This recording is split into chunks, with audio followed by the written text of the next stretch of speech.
is full of hot air, Joe. Hey, guys. We are live on Facebook once again, coming to you with another fantastic vertical flight from our library. And this week, we actually included all white wine. So it's a vertical flight of our white wing. We have the 2012, 2013, and 2014 white wing, which are Sauvignon Blanc. And tonight, we have a really fantastic panel. Myself and Kaylyn are going to stick around for the evening. And of course, we have both Dr. Richard Becker and Dr. Joseph Becker with us. And as always, our winemaker, Jon Leahy, is with us as well. We're gonna turn over to the gentlemen to get you all started. Cheers, everybody. Cheers. Thanks for another great intro. This is week 24. Yes. Yeah. I finally got something right today. I feel like my day can end on a good note. So Doc, Joe, would you care to give us a few words of intro, sir?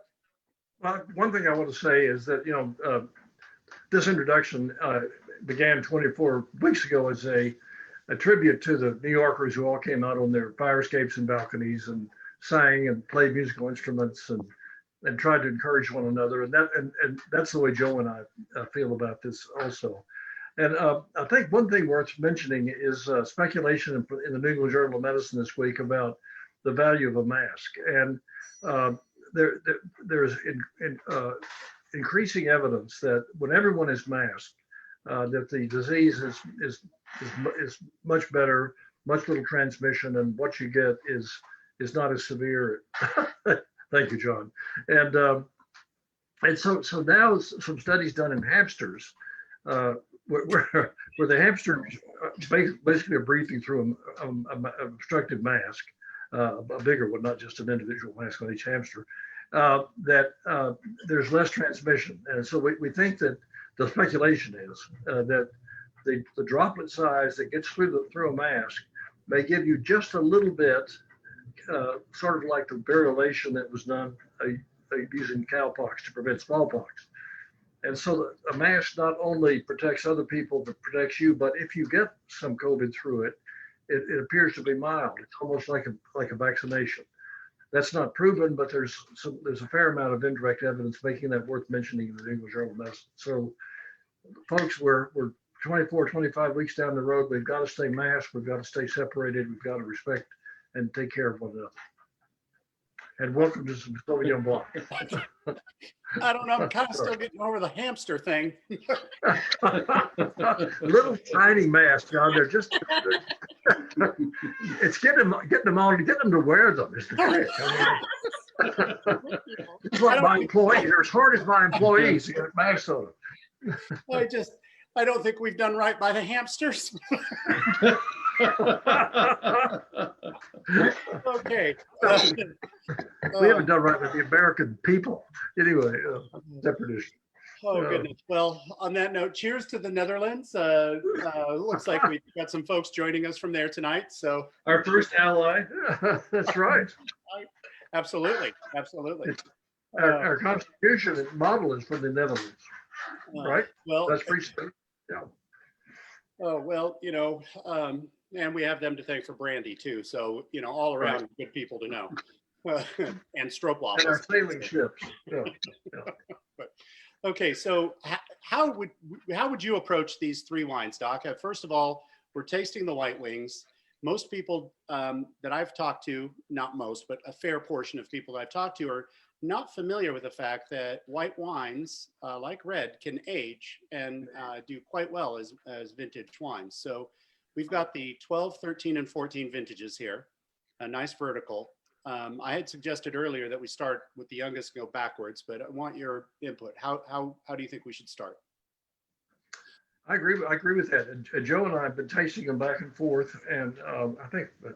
I think just a little bit of background. I've obviously been very lucky to have the wines that I've been exposed to growing up, and the two of the major styles. There are many styles of Sauvignon Blanc, and we have a pretty open palate to all of them. Whether or not you love the pepper edge to a New Zealand Sauvignon Blanc, or a Russian River Sauvignon Blanc, or growing up, Dad's managed to collect a couple bottles of the Pavillon Blanc, the Margaux label of Sauvignon Blanc, and also we had a wonderful Sancerre. And so I think Sauvignon Blanc as a grape is extremely versatile. And for me personally, the front vineyard in our winery, when you first drive in, is Sauvignon Blanc grapes, many of which have been used in some of our the Sauvignon Blanc that you see in the stores. And those are grapes that were originally planted by myself, by my mom, my brother. And the fun part was then taking care of it a few summers later with my best friend, my cousin in high school, weeding the vineyard. So Sauvignon Blanc has a very special place in my heart. So John, we talked a little bit about this before the tasting began. Maybe starting with the younger wine and going back. But I'll let you weigh in on that. Well, before I go any further, that duck moved again. That's correct, John. I just wanted you to notice that. Yeah. Well, John, it actually said it wanted to know where all these bad jokes were from. So I just started looking at the screen. I've got a passel of them, Joe. Well, I actually, Kaylyn and Rebecca, we're not going to ignore you. We're going to get to like, I see you sneaking taste back and forth, trying to decide. But I really think that we should start with the 14, and then I want everybody to. I would like to sniff through all three first before we really taste. And then I want to go back to the 14 and start there. And then, so everyone at home, get a glass, swirl, sniff, and don't taste, you can taste, but I would prefer you to sniff everything first and then go back for tasting. And just for those at home watching, this is, that order is generally how we do our Saturday morning tastings. When John, when we're tasting a blend, we do it blind. John puts maybe at most 3, maybe 4 glasses, but usually 3 glasses in front of us to sniff. But we sniff first and then taste, because most of what you taste is what you smell, and that's a very important aspect of this. Yeah, I'm kind of enamored with the noses on all three of these, but the 14 being the youngest, and by youngest, not by a long shot. I mean, it's when we released that in early 2016, I believe, or mid 2016. But the nose on this has had some really nice subtle notes. Kaylyn and Rebecca, Kaylyn first, of course. I want you guys to give your opinion on the nose. The nose on this one is very light in comparison to the other 3, in my opinion. I do get some really lovely, almost floral components to it, and there's still some really great fruit on it, which I think is beautiful and exciting. I hope you only have 3 wines and not 4 there, so you're cheating. I had to do some experimentation. So Rebecca, listen here, Rebecca, your mom and dad are on, so be nice. I know. So what do you think of the nose on the 14? I absolutely agree with Kaylyn in that after smelling all 3 of these, I think this one has the most delicate nose with those nice little subtle florals and fruits. I feel like I get a certain amount of minerality on this one as well. Yeah. Quite lovely, John. And it's interesting, like you said, for us to try these older white wines, because usually most people aren't drinking white wines that are even this old, let alone the super 20 and 30-year-old vintages from France. So it's really quite interesting. I'm enjoying the very heavy toast on my Sauvignon Blanc. Oh, yes. So Doc, what? Well, John, let me ask you, malolactic on any of the 3? Yeah, actually, unfortunately, on the 2012 did go through malactic. The 13, and hold on, and I want to shout out to Rachel thank you for taking the time, Rachel, for getting all 3 of these together for me so I could cheat off of my phone and look at these. But thank you, Rachel. Yeah, right. I asked her on my way out, I was like, could you send me the text sheets? And she's like, I already did it. So, but yeah. So we did have a fair amount of mallow in the 2012 harvest, and it did go through malactic, but the 13 did not. And the 14 did a partial mallow, and that was the barrel part. So 14, what do you guys think? Joe, on the nose? Getting a nice, I'm definitely getting, the 14 nose has stood out to me the most amongst the three. I know we'll compare them in a second. There's a very nice floral edge to it. There's a white, kind of a white flower note that I can't think of the flower I'm thinking of, but it's a very delicate aroma. You know, on 14, I almost get like a daylily edge. Yeah. That peppery daylily edge to it, which is really interesting.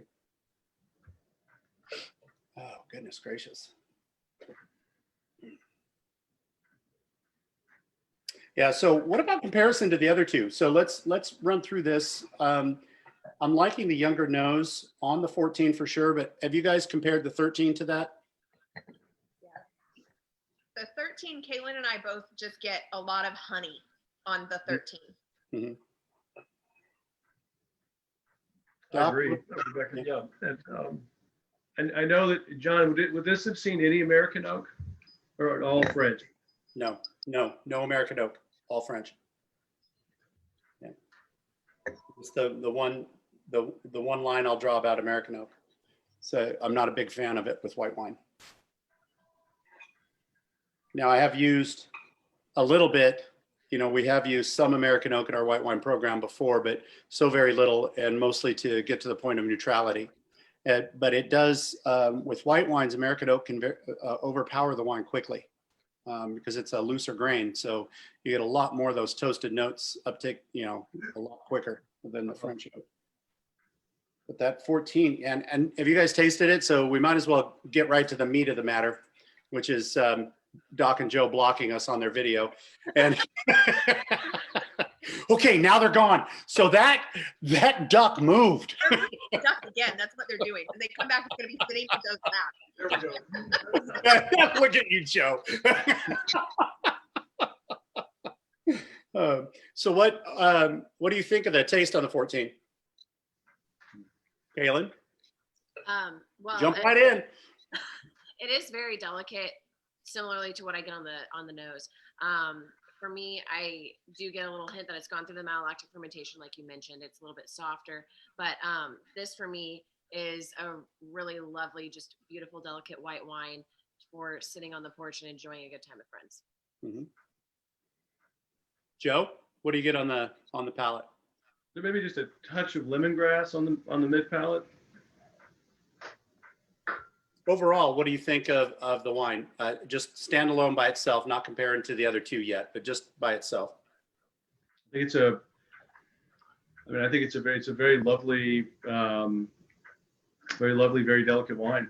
Mm-hmm. Doc? I think, yes, you know, so we were trying to make a white Bordeaux and with these wines, and I think this is very much down that road. And it's rich. It's got a lot of roundness, kind of a fullness on the palate, and some nice minerals, and some kind of butterscotch notes from malolactic fermentation. I think it's nice, nicely balanced. Yeah, somebody just asked about the percentages of Semillon in these three, and I'm not going to tell you, Angela. Sorry, no, I'm kidding. Actually, we'll get to that in a moment. If you'll bear with me on that, I don't want to get into the blend until we go through it. One thing that I truly think is if we know the exact blend going into a tasting, that we prejudice ourselves that way. So my famous answer every time Dr. Becker asks me, what are we tasting? I say, oh, red wine or white wine, depending. Sometimes I try to tell him it's white, even though it's red in the glass. Man's eyes are like a hawk. But the 14, would you class? So I'm sorry to make you repeat yourself, Dr. Becker, Doc, but you would classify it as a good attempt at a white Bordeaux? Sure, don't you think? I do. I do think it's. There'd be more acid in the white Bordeaux. Maybe slightly greener. It would be, yeah. It would be a little stiffer in the backbone, you know.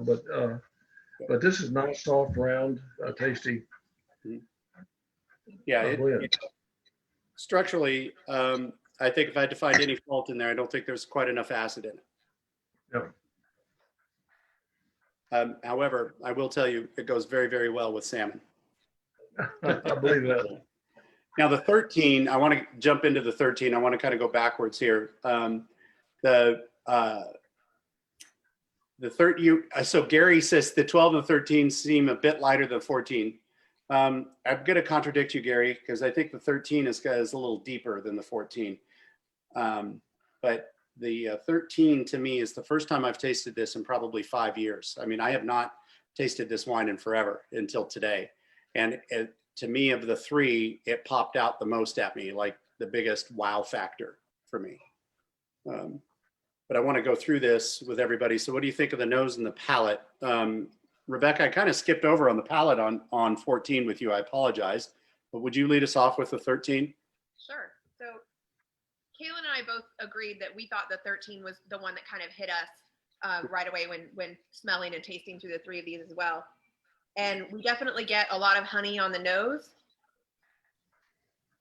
And I feel like I get some of that honey on the palate as well. There's just it's very smooth. And I definitely can get some malolactic. This one went through malolactic, right? Or is this the one that didn't? No, this did have some partial mallow. Okay. I'm getting some of that butteriness, to that as well. But this just it really just surprised me how well the nose presented and how well the palate still presents. And it has a really nice mouthfeel that's very nice and full. Just really, really surprising. Really, really nice wine. Well done, John. Thank you. Well done to the entire crew, actually. Mm-hmm. I want to kind of dive into this.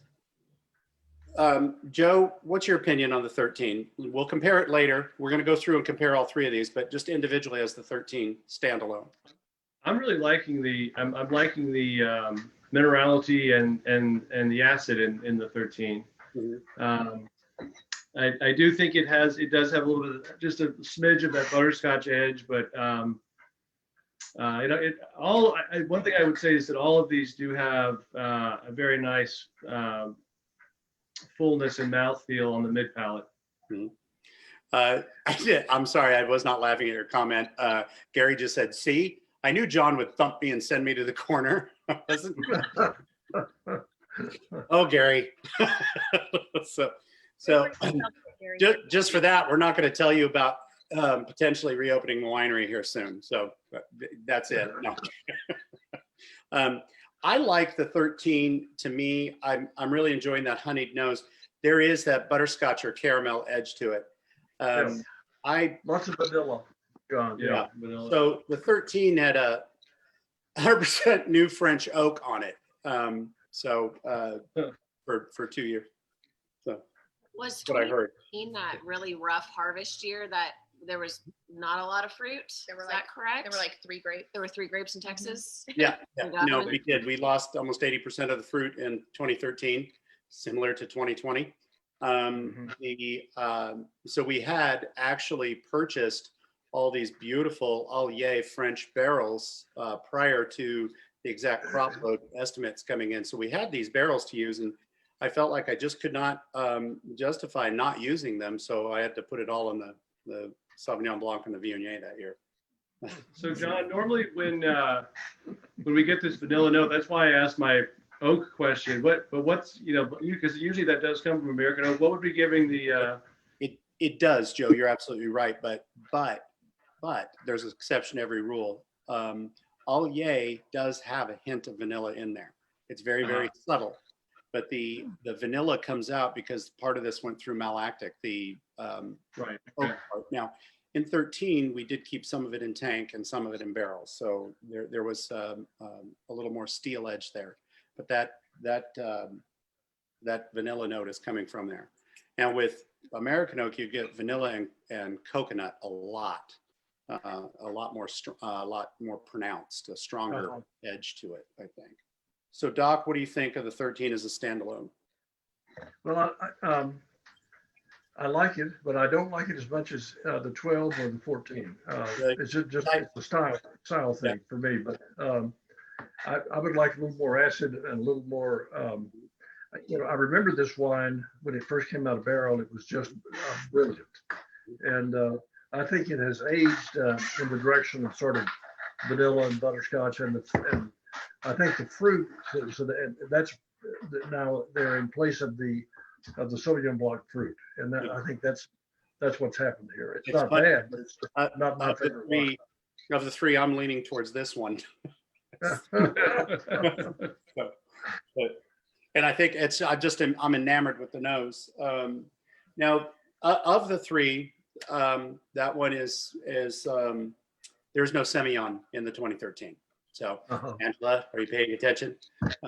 So yeah, it's all Sauvignon Blanc. So let's get to the 12 before we dive too deep into the technicality issue. Now here is a beautiful wine, but I won't let my personal opinion prejudice you. Mine too. So Joe, what do you think as a standalone wine on the 2012? Well, I'm admiring the nose on this. I think this is one that has a little bit of honeycomb, a little beautiful floral note to it. It's just an absolutely wonderful aroma. Yeah, for me, it's the youngest of the three. Yeah. The fruit is the freshest, the balance is the best. Maybe even a little lychee, Uh-huh. a little bit of a tropical. Yeah, there is exactly nail on the head, a little lychee there. So you and I must get our fruit from the same canned grocery section. There is, and interestingly enough, that's one of the reasons I wanted to go backwards, because the 12 did seem to be a little young, a little more fruit forward, I guess, not younger, but fruit forward in of the three. Okay, so guys, Kaylyn, Rebecca, what do you think of the 12 as a standalone? On the nose, there's something about it that reminds me of Torontis. Perhaps it's the lychee because I'm not familiar with lychee at all. But it is overall very, very pleasant. It does have a very standout nose, in my opinion. And on the palate, there's still the bright fruitiness. There's still some good acidity to it, which for me, this is probably the oldest white wine I've ever tried. So I'm pleasantly surprised. And Angela, you were absolutely right. It does say on the back of the bottle that there's Semillon in the 2013, and that's our misnomer. There, according to my blend comp, there is not. So I apologize for that snafu. So Rebecca, what do you think of the 12 as a standalone? I would agree with what everybody else is saying. It really does have a lot more fruit than you would expect, more fruit so than really the other two as well. But standalone, I wouldn't guess this as a 2012 white wine for sure. I think this is a really great, very easily drinkable, great white wine, especially for this time of year. I know we're having a big cold front, so it's only 80, but I'm going to throw a coat on here pretty quick. It's down to 77 where I'm at. oh gosh. But I still think this goes great during this cold weather. Yeah. I, oddly enough, on the 2012, get just a very, very faint whiff of diesel on the edge. I think that's the aspect that reminds me of Torontis. Right. Yeah. Mm-hmm. It's just and I know it's from being closed in for so long, it's a little sulfite issue there that'll blow off, but it's kind of interesting. I would expect this in a Riesling, not in a Sauvignon Blanc. I find that very interesting on there. Okay, now the fun part. Let's taste and compare. Doc, which one do you want to compare the 12 to first? I would say the 12 and the 14 are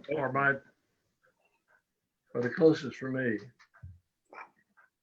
Gosh, the fruit on the 12 is beautiful. Mm-hmm.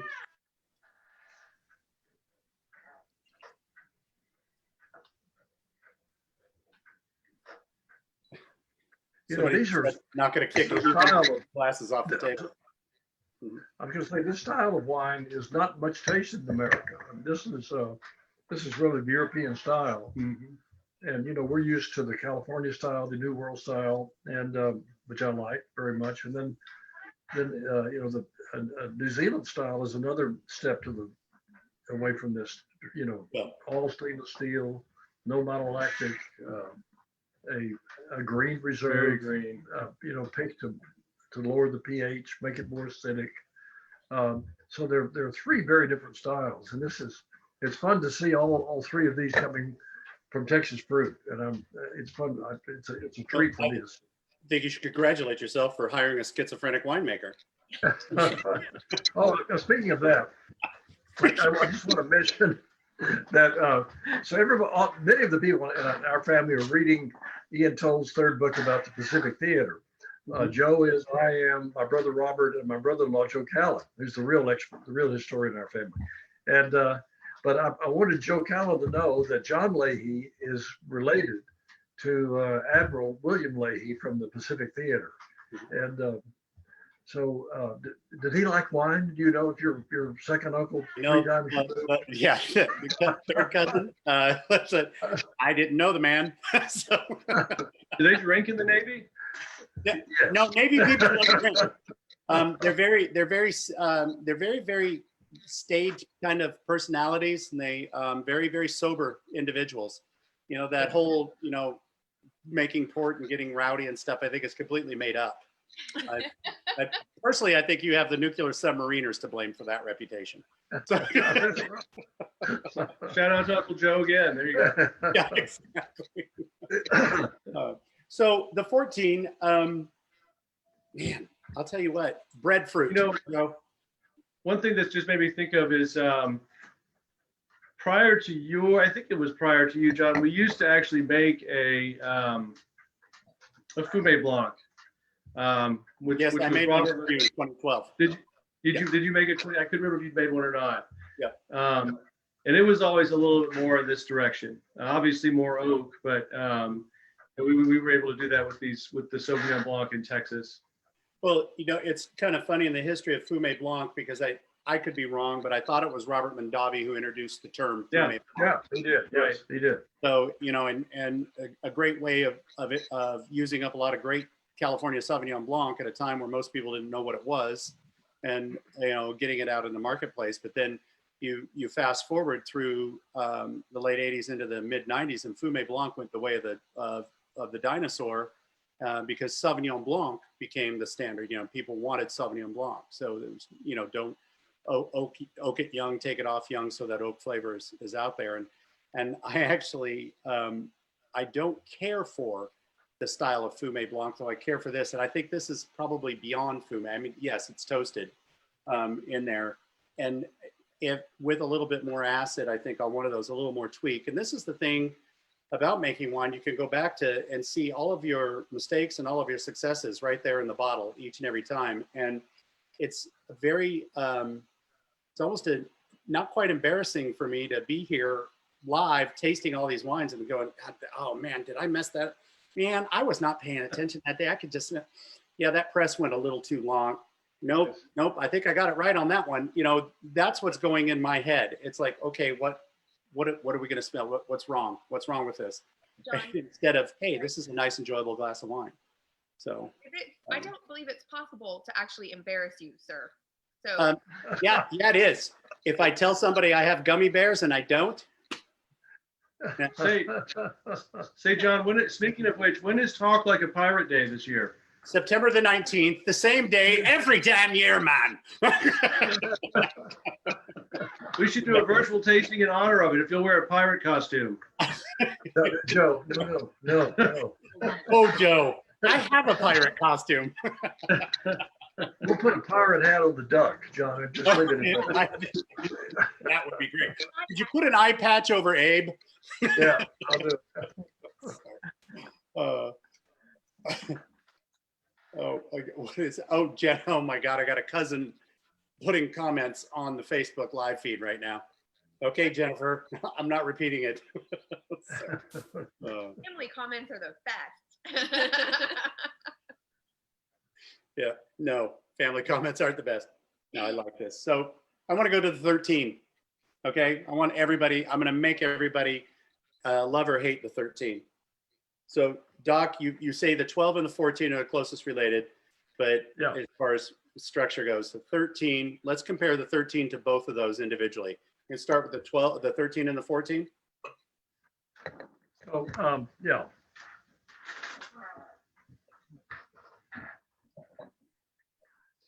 Mhm. Uh, I think the third, just sitting here in my glass, the 13's opened up a little bit from initially. I'm getting a little bit more fruit on the nose than I was.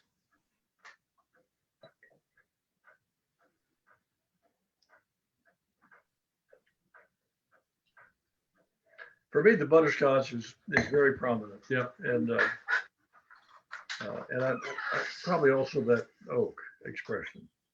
yeah, I would have to say, just smelling the 13 and the 14, I'm actually preferring the 14 on nose. Smelling the Yeah. 13 by itself, I really like it, but the difference in the nose on the two. Yeah. There's almost, going back and forth, there's almost a medicinal edge to the 13 that the 14 does not have. It's underlying that butterscotch edge. It's either menthol or herbal, is what I mean by medicinal.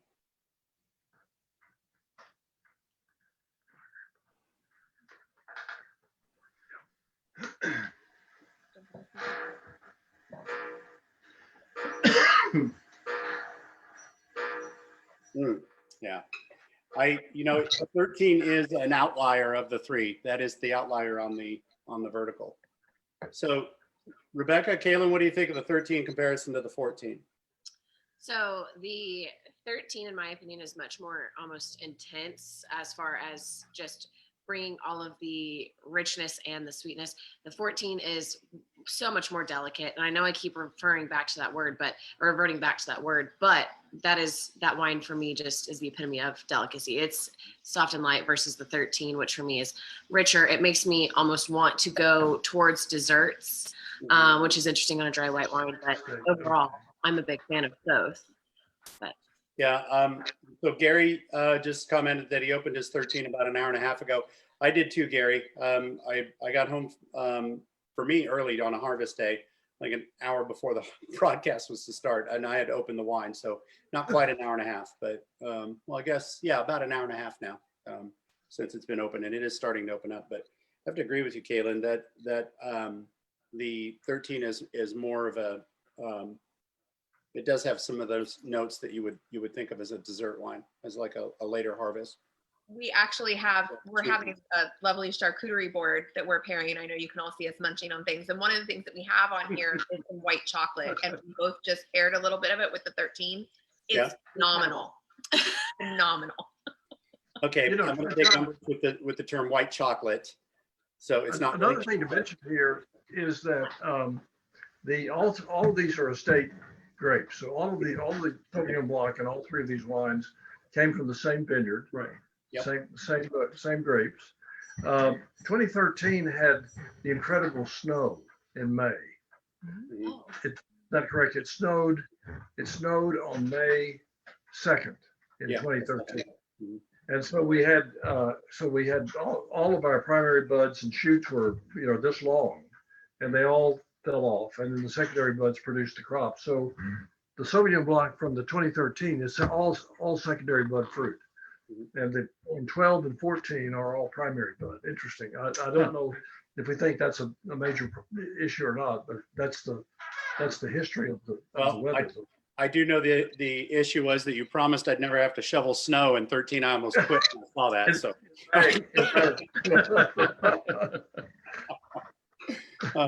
So somebody just asked Rebecca, how much of these wines are still available to purchase?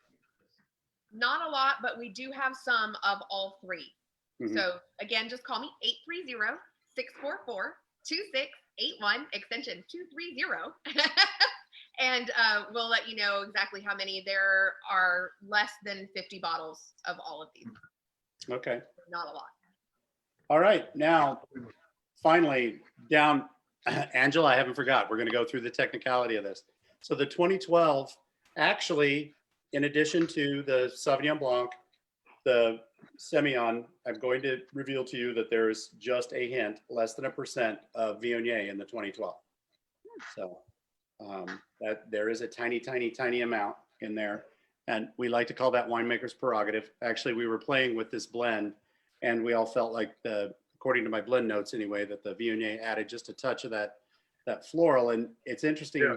because you picked it up right away when you were talking earlier about the lychee nut, the fruit. I think that comes from the Viognier. I really do. So the 2013, as I disclosed earlier, is just Sauvignon Blanc.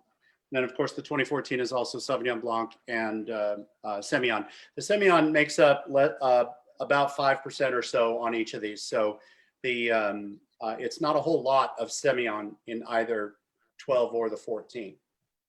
I feel like Semillon for us in Texas has been a hard grape to grow, a hard grape to blend at times. It has, but there's one point where I took some of that Semillon and put it into the late harvest program for the Clementine, and it did very, very well. Right. And I prefer my Semillon from Chateau Yquem. How about you? That's real late harvest, John. Exactly.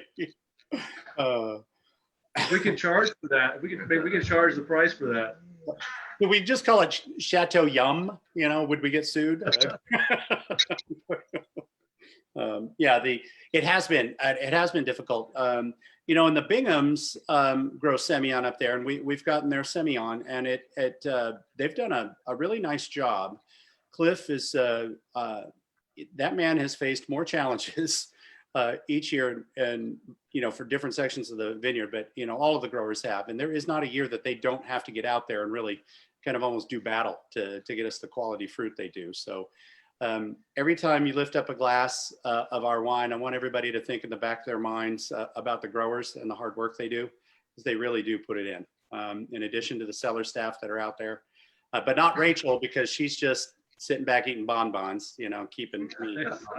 Especially they put it in in a state with some of the world's most unpredictable weather. I mean, you just heard about 13 when we had snow in May. We're in the middle of a harvest right now where we had a freeze in October, so the yield is down. So they really do a tremendous amount. Yeah, they do. And just to go over with people too. So when we say we had a freeze in October, we are talking about last October, the 23rd and 24th, we had a freeze at the tail end of last year's harvest, which affected this year's bud. And we had a huge amount of bud kill in the high plains. So the 2020 harvest is down to let you in on a little secret. We were expecting 1,600 tons of fruit, and we are going to break 420 tons only for this harvest. So that's how much we were down statewide. So it like 13 was a pretty challenging year all the way through, and God love these guys. They went out and every day did the same job, even though they knew they were facing very little fruit, and brought it to us in excellent condition. And as a matter of fact, we may have just pressed off the Six Hearts Cabernet, which is managed by Jet. That cab is brilliant. There's not a lot of it, but it's brilliant. And the same way with the Malbec from the Canada vineyard this year. We just pressed it off. It's now in the settling tank prior to barrel down. So we got some good vintages this year, just not a whole lot of it. And while we're on it, John, any harvest updates this week? Yep. So we just took in today the Petit Verdot from Farmhouse. So we only have 2 more lots standing out in the vineyard before harvest is over. We have the Counois from Farmhouse, which should be in sometime next week. And then we have the rest of the Mourvèdre from Drew Talent up in Mason County. So those are the last 2 of our grower blocks out there. Now we do have a little bit of Cabernet on our old vines in the back vineyard on the estate. And as soon as it dries out enough to get the harvester back there without getting stuck in the slog, then we're going to harvest that. So did we get 7 inches of rain in the last 2 days? Is that? Yeah, 6.8. Yep. Good. So in the last 4 days, we got rain. There was still an inch of rain in the rain gauge from earlier this week. So this morning when we dumped it, there was 5, and this afternoon when we dumped it, there was almost 2 more. So we got right in the middle of pressing. It was a deluge. It was a tsunami. So yeah. But everything that's come in has looked really nice. We've had virtually no problems with the fruit coming in this year, which has been very nice. But harvest 2020 this is going to be the earliest harvest. I mean, we're on day 50 right now. So I keep track of the days from the first day of fruit to the last day of press. Right now we're at day 50. Normally for a harvest for us, we go between 85 and 92 days from first fruit to last press. So we'll be last press 2 weeks after we get the last fruit in. So we'll be pressed out before around about the 1st of October, which is going to be extraordinarily early for us. So, yeah, so it's wonderful. Absolutely wonderful. I hope you guys have enjoyed the, I'm not getting a whole lot of questions. I did just get one. What are the blends do you use Semillon with? And have you already harvested it? Well, Angela, we did not get any Semillon this year. That particular vineyard was completely, that fruit was destroyed by last fall's freeze. But normally we'll put Semillon in with a couple of other white wines. One of the white wines we do Semillon in is our Springtime, which is one of our general distribution wines. And that does very well. We also put it in our almost said the wrong way. The Fleur Sauvage, the savage flower or the wildflower blend that we do at the winery. So it goes in a couple of things, and there may be a little tiny amount in some of our late harvest. Oh, Ruben. Ruben just joined us. Ruben, for all of those you guys out on Facebook who don't know Ruben, cheers to Ruben, because that man's awesome. He's funny as all get out. He hauls fruit for us. He shows up at the winery. He gets out. He's this stocky guy that looks like he could take down 6 of anybody. Gets out. And he's like, and you always ask him, how's it going? He's like, that's great. How are you doing? He's got one of those sets that he's just like, he's looking so serious. And you start talking to him. So Ruben, cheers, buddy. You do a great job. And thank you for all that long haul. Hauling the grape. Oh yeah, these guys go and go and go. So I have nothing else to add about the wines. Are there any questions that you guys have or anything you guys want to add? No, I would just say again, how much I appreciate our teachers and our educators, and in addition to our first line workers. I dropped off this program's producer this morning for his first day of in-class first grade. And he was excited the whole car ride about getting to see his friends again. But what a different ball game to not be able to get out, as a parent, not be able to get out of your car and have your child's temperature checked before they get out. I know it's a different world, but I admire everybody out there on the front lines and our educators, doctors, healthcare professionals. Well, we just got a question. Will the White Wing ever be available in the general marketplace? Nope. But if you've not tried our marketplace, our Sauvignon Blanc, yeah, our 18 and our 19 are spectacular. We've been tasting them a lot recently. Well, okay, Angela, I'm not going to talk about myself. There's another one here. The story behind White Wing. Would you please tell the story behind White Wing and developing the label, Doc? Well, or Joe? I think we at the time, we had the name Raven, for sort of our flagship wine. And so we've always been, fascinated with, having our wines having sort of interesting, fanciful names. And in my mind, we think about Texas, we think about dove. Some of us think about dove hunting, enjoying it, after you've been on a dove hunt, enjoying a nice white wine. I know there's a little more to it than that, but I think that's some of it. Mm-hmm. And so we were trying to think of a fanciful name, and actually Bunny said, how about White Wing? And I said, gosh, that is what I heard. Yeah. The funny story, though, is that John thought we said right wing. And he said, really? You want to name your wine right wing? Well, it could work in Texas. And no, John, white wing, white wing. That was the early onset of my deafness. Actually, I believe I remember I made that comment and there wasn't a lot of laughing. And so I thought, and John piped in, I said, I'll throw John under the bus for that one. Thanks, Joe. Okay, somebody did fortuitously remind us that we have not said anything about food for these wines. So besides the charcuterie, yes. Kaylyn had a question. Oh, yeah. Go ahead, Kaylyn. So I've been trying to keep up with everything. And then based upon this vertical lineup here, so 2013 was a lower yield year with secondary budding, right? Mhm. So this year is kind of going to be a similar thing. Should we expect, like, what is the difference on the fruit quality? Is it just going to be simply yield? Is it going to be richer fruit? I'm No. curious. Well, and you know what they say about curiosity and the cat, but satisfaction brought it back. So to satisfy your answer, we did not have a lot of secondary buds on the fruit up in the vineyard, though we did get a lighter yield. We did have some. So, but we ended up getting more than we initially thought. So we thought we were down a lot more in that front vineyard than we were. So yes, there are some secondaries on there. Having the reference of the 13 and what we went through has helped us compensate on the areas that we can manipulate at the winery. Hence, lighter pressing or heavier pressing, depending on the varietal. Not so much new wood, maybe a little more acid add if it needed it, that kind of thing. So every year is a learning stair step, one past the other. So, and no matter if you've spent 24 years making wine or 2 years making wine, you still learn every year. You're learning something.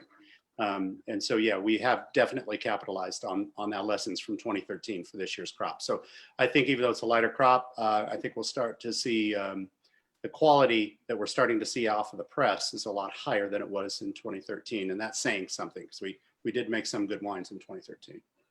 So food pairing overall, Doc, Joe, for these three wines, what do you think? Without a doubt, Texas Gulf oysters. Ooh, okay. So a little, That's what they're. is it hard to call them BP oysters anymore, or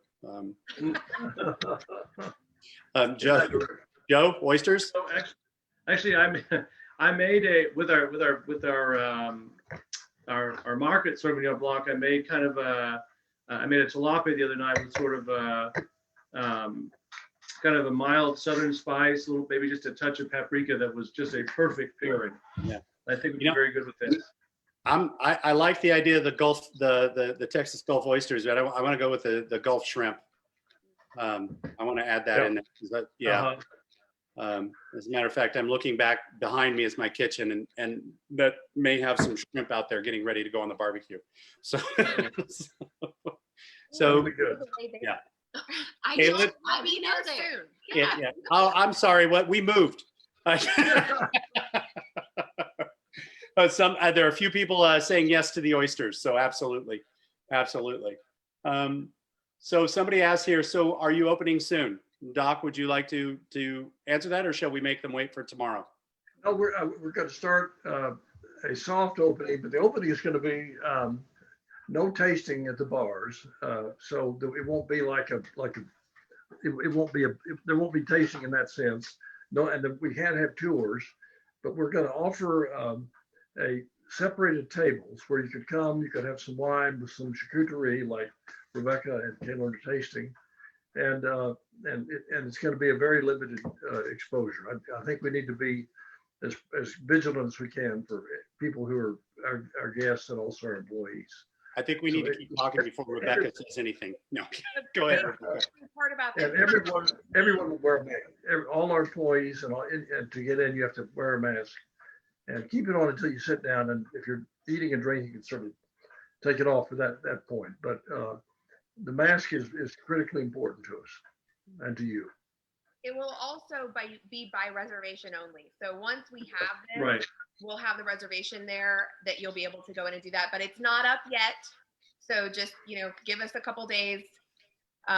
Please don't bombard us with phone calls tomorrow.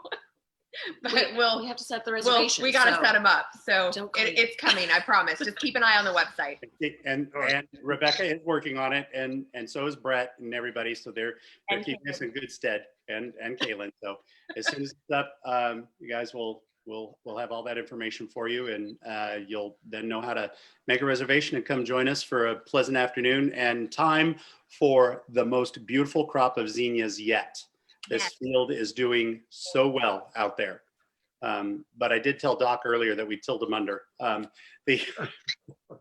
they're absolutely beautiful. And I, for one, am looking forward to another wonderful harvest year. So we will, beyond that, I guess we'll cheers everyone. And John, go ahead. Next week, Rebecca, what are we doing next week? Next week are going to be actually wines that are typically reserved just for wine club members. So we have one that's coming up from the library, which is our 2012 Inverno, which is a lovely blend. We also have the current Inverno, which is a 2017, and then we also have the current Autunno, which is a 2016. And for those of you that have been in the wine club or have been around, that's from our La Quattro Stagioni series. And so those are wines that are typically reserved just for our wine club members, and we're kind of bringing those out to give them some more exposure. So that's what's going to be happening next week. Great. Okay. And any closing statements? I think we're good. It's Okay. one more week of Jon, harvest. Sorry. We'll be good. One more thing, I did get a note that we need to send a little cheers out. There's been a recent loss. Laverne Newsom is no longer with us, and she was one of the great Les Trois Dames, and so we wanted to make sure we mentioned that and send a lovely cheers. To the Newsom I family, wanna say absolutely. Absolutely. Well, Laverne and Hoss were great friends to us. Even before we planted the grape, we had a wonderful trip to France with them, with other Texas grape growers, and Laverne's was some of our very first Merlot and Cabernet fruit from the High Plains. There just weren't better people on the planet than Laverne and her husband. Will be absolutely best. well, here's cheers and all our love to the Newsom family. So, Absolutely. and Yes, here. the rest of everybody, please have a safe week. We will see you next week, next Wednesday. Cheers. And we look forward to seeing you again in person soon. Thanks, guys.